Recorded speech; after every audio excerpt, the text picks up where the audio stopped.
U.S. Army leaders say the next war will be fought in megacities, but this training and equipping 26 of its 31 active combat brigades to fight in large-scale subterranean facilities that exist beneath dense urban areas around the world.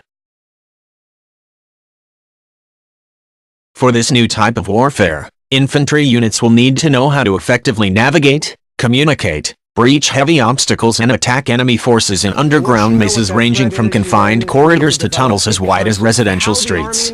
Soldiers will need new equipment and training to operate in conditions such as complete darkness, bad air and lack of cover from enemy fire in areas that challenge standard Army communications equipment. Senior leaders have mentioned small parts of the effort in public speeches, but Army officials at Fort Benning, Georgia's Maneuver Center of Excellence, the organization leading the subterranean effort, have been reluctant to discuss the scale of the endeavor.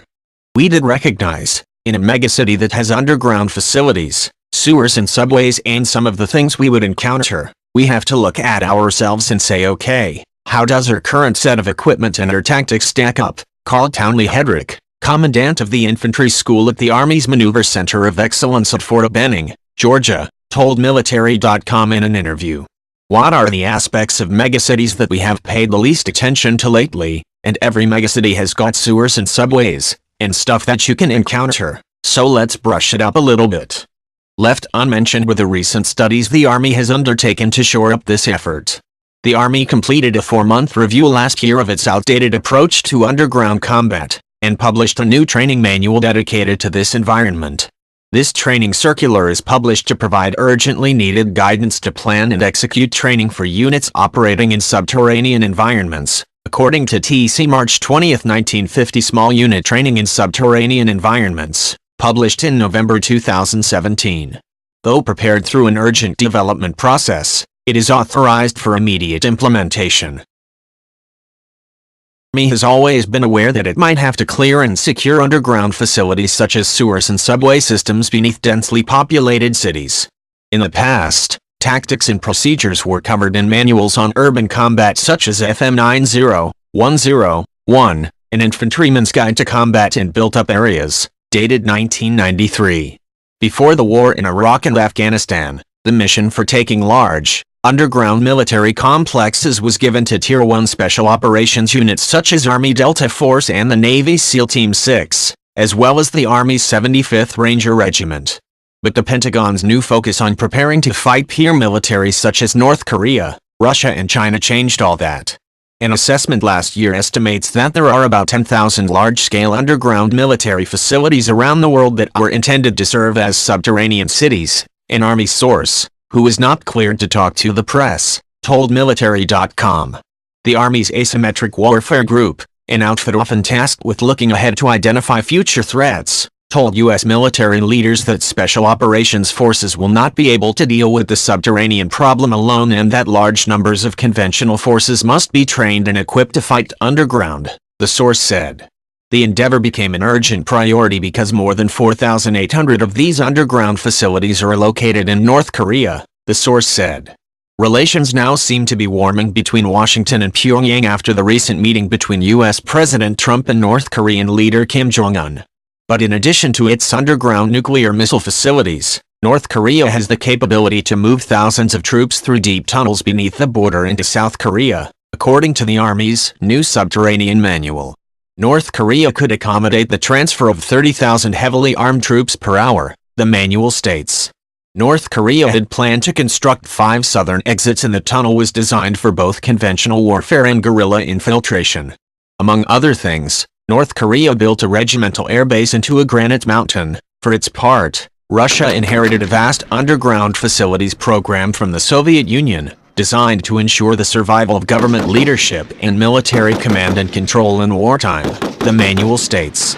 Underground bunkers, tunnels, secret subway lines, and other facilities still beneath Moscow, other major Russian cities, and the sites of major military commands.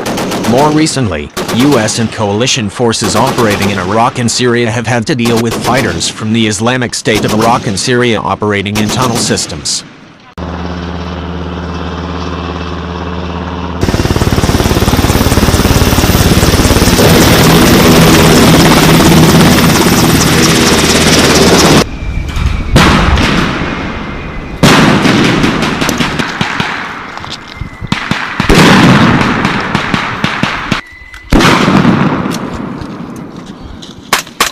learning to fight underground. To prepare combat units, the Army has activated mobile teams to train the leadership of 26 brigade combat teams on how to prepare units for underground warfare and plan and execute large-scale combat operations in the subterranean environment. So far, the effort has trained 5 BCTs based at Fort Wainwright, Alaska, Schofield Barracks, Hawaii, Camp Casey, Korea, and Joint Base Lewis McChord, Washington. Army trainers have a January deadline to finish training 21 more BCTs located at bases including Fort Bragg, North Carolina, Fort Campbell, Kentucky, Fort Drum, New York, Fort Bliss and Fort Hood, Texas, and Fort Richardson, Alaska, the source said. The 3rd BCT, 4th Infantry Division at Fort Carson, Colorado is next in line for the training. Army officials confirmed to military.com that there is an approved plan to dedicate $572 million to the effort. That works out to $22 million for each BCT, according to an Army spokeswoman who did not want to be named for this article. The Army did not say where the money is coming from or when it will be given to units. Army leaders launched the subterranean effort last fall, tasking the AWG with developing a training program. The unit spent October-January at Fort A.B. Hill, Virginia, developing the tactics, techniques and procedures, or TTPs, units will need to fight in this environment.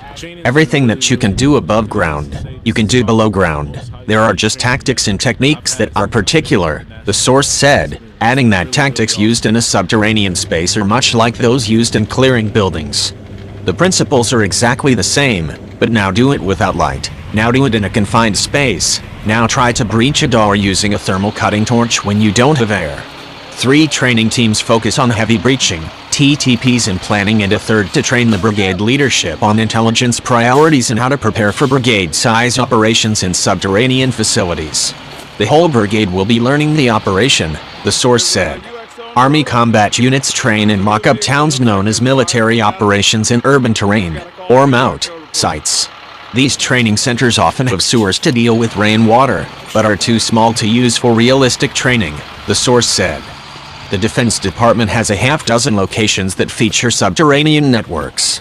They're located at Fort Hood, Texas, Fort Story, Virginia, Fort Leonard Wood, Missouri, Camp Atterbury Muscatatuck Urban Training Center, Indiana, Tunnel Warfare Center, China Lake, California, and Yuma Proving Grounds, Arizona, according to the new subterranean training manual. Rather sending infrastructure to these locations, units will build specially designed, modular subterranean trainers, created by the AWG in 2014. The completed maze-like structure is fashioned from 15 to 20 shipping containers, or connexes, and 6 above ground. General Stephen Townsend, commander of Army Training and Doctrine Command, talked about these new training structures at the Association of the United States Army's LANPAC 2018 Symposium in Hawaii. I was just at the Asymmetric Warfare Group recently. They had built a model subterranean training center that now the Army is in the process of exporting to the combat training centers and home stations, Townsend said. I was thinking to myself before I went and saw it, how are we going to be able to afford to build all these underground training facilities? Well, they took me into one that wasn't underground at all.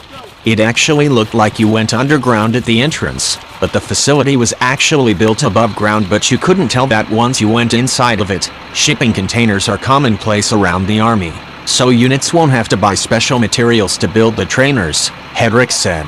Every post has old, empty connexes, and those are easily used to simulate working underground, Hedrick said.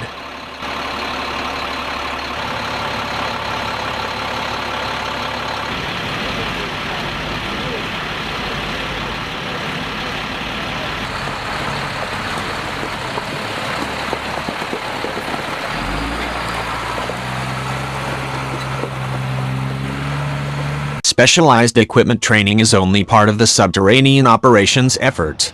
A good portion of the $22 million going to each BCT will be needed by special equipment so combat units can operate safely underground. You can't go more than 1 floor deep underground without losing comms with everybody who is up on the surface, Townsend said. Our capabilities need some work. The Army is looking at the handheld MPU-5 smart radio, made by Persistent Systems LLC, which features a new technology and relies on a mobile ad hoc network that will allow units to talk to each other into the surface as well. It sends out a signal that combines with the one next to it, and the one next to it. It just keeps getting bigger and bigger and bigger, the source said. Off-the-shelf, MPU-5s cost approximately $10,000 each. Toxic air, or a drop in oxygen, are other challenges soldiers will be likely to face operating deep underground. The Army is evaluating off-the-shelf self-contained breathing equipment for units to purchase. Protective masks without a self-contained breathing apparatus provide no protection against the absence of oxygen, the subterranean manual states. Having breathing apparatus equipment available is the primary protection element against the absence of oxygen, in the presence of hazardous gases, or in the event of a cave soldiers can find themselves exposed to smoke, carbon monoxide, carbon dioxide, hydrogen sulfide, methane natural gas underground, according to the manual. Breathing gear is expensive. Some apparatus cost as much as $13,000 apiece, the source said. Underground tunnels and facilities are often lighted, but when the lights go out, soldiers will be in total darkness. The Army announced in February that it has money in its fiscal 2019 budget to buy dual-tubed, binocular-style night vision goggles to give soldiers greater depth perception than offered by the current single-tubed enhanced night vision goggles and PVS-14s.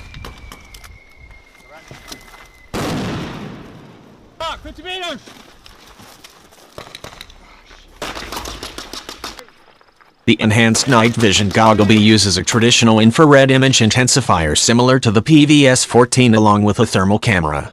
The system fuses the IR with the thermal capability into one display. The Army is considering equipping units trained in subterranean ops with the NVGBs, the source said. Units will also need special, hand-carried ballistic shields, at least 2 per squad, since tunnels provide little to no cover from enemy fire. Weapon suppressors are useful to cut down on noise that's significantly amplified in confined spaces, the manual states. Some of the heavy equipment such as torches and large power saws needed for breaching are available in brigade engineer units, Hedrick said.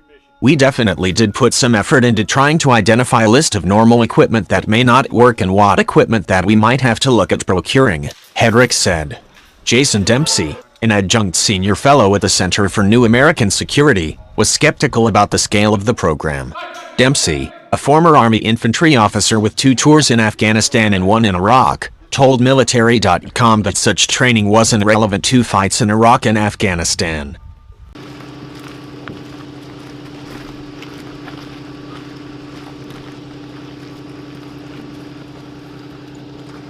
He questioned spending such a large amount of money training and equipping so many of the Army's combat brigades in a type of combat that they might never need.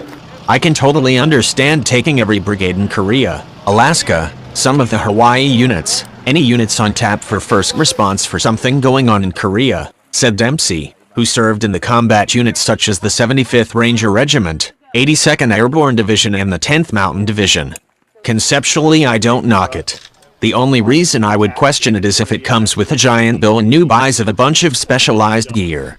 It's a whole new business line for folks whose business tapered off after Afghanistan. 15 yards. 10 rounds, 2 mags, 5 rounds each again.